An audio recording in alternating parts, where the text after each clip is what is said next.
Hello, my name is Crystal Stewart, and today we have Penny and her owner Danielle. A little bit about Penny is that she is 15 years old and she's partly blind due to an accident that had happened a couple years back when she ran into a fence and sliced her neck wide open, leaving her with only one jugular. So when I'm working with her today, I will be giving her some space so that way she knows that I'm still there. Today I will be starting off asking Danielle, the owner, to walk Penny side to side. Then I will have her walk forward and back. That way I can see how Penny's gait is, and I will be looking for any concerns that might be making her walk differently and or any other concerns that might appear. Here I see when Penny walks when Penny walks, I see that she drops her head, which indicates that she's unsure of where she's walking, but it could also indicate that she's unsure of her footing, which is understandable due to the lighting outside. She also drops her left hip and she drags her left leg when she walks, but that could also be from the unstable of the ground. She does not take a normal stride on her right side, which she favors the right side more than she does on the left by how she's walking.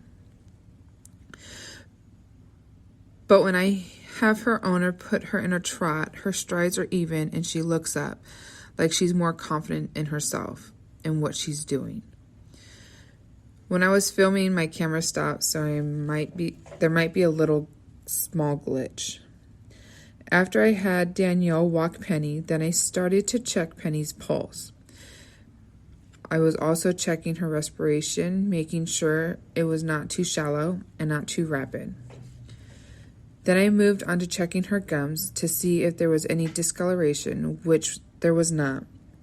In this process, when I was checking her gums, she's very sensitive to anybody touching her lips or being around her mouth.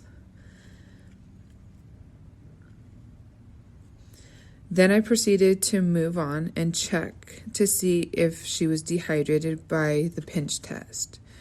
When I did this, her skin snapped back, so that's a good sign that she's not dehydrated. Then I moved on and checking her range of motion in her neck. When I did this, I found that her left side was weaker than her right side, which is due to the accident. But when we started working on it, it started to increase the range of motion. But she is very hesitant on that side.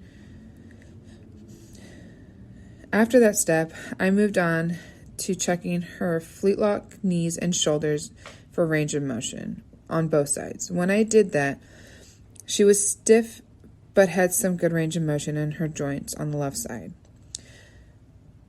When I did this, she was very conscious of what was going on. So I moved to the body to check to see if there was any tightness that might need to be aware of when I start to work on Penny. Moving on to the left hip and her hock, she was stiff, but she was stiff in the hip joint. And when I moved Penny's leg back, she was very hesitant. So I decided that I should then move on to the right side. I did all the range of motions on the right side as I did on the left. And when I tested the range of motion on her right side of the body, she did not want me to pull her leg forward.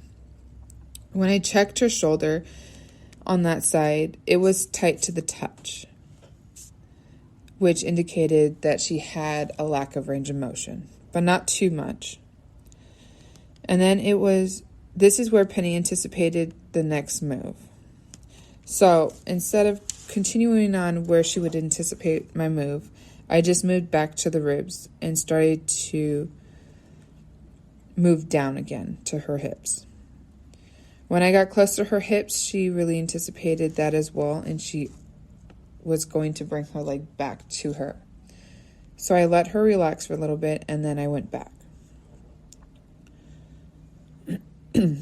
When I did the range of motion on her hips, I felt like I was not in the right position, and she felt like that, so she pulled her leg away. Then I regained my steps and I went back, and then we did the whole range of motion again. So after that, I moved on to palpate her pressure points. I have noticed that when I worked on her QLs on the right side, she would tense up and flinch and move away. But when I did the same thing on the left side, she would be more relaxed, indicating that her right side is the problem area, which would make sense if she's always on that side and putting more pressure on that side than the left side.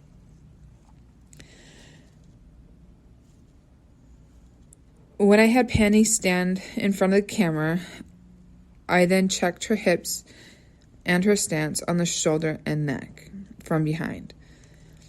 When I looked at that, I saw that she wasn't standing evenly on the back legs, and her shoulders were in the perfect position, but her neck and head would move a lot, which indicated that she was trying to sense where I was at. But when I started to work on her hips, and then I rechecked the legs from behind, they were in a normal stance. So when I was doing this, it looked like the hips were the problem along with the QLs. So that's what we're going to be focusing on Penny. Then I moved back to the front and started to work on the TMJs, and then she would relax and become calm. I noticed that was her favorite pressure point of all. And then in the end, I went ahead and thanked Penny for letting me have her be my demo. So what I found on this horse is that she's very sensitive to her right side along with her left side. Her QLs are tight on the right side. Her pressure points, when I'm working on them, are all on the right side. So when I go back to work on her, I'll focus on the right, but I will also do whatever I did on the right side to do on the left side to make it balanced. So that is who I have today.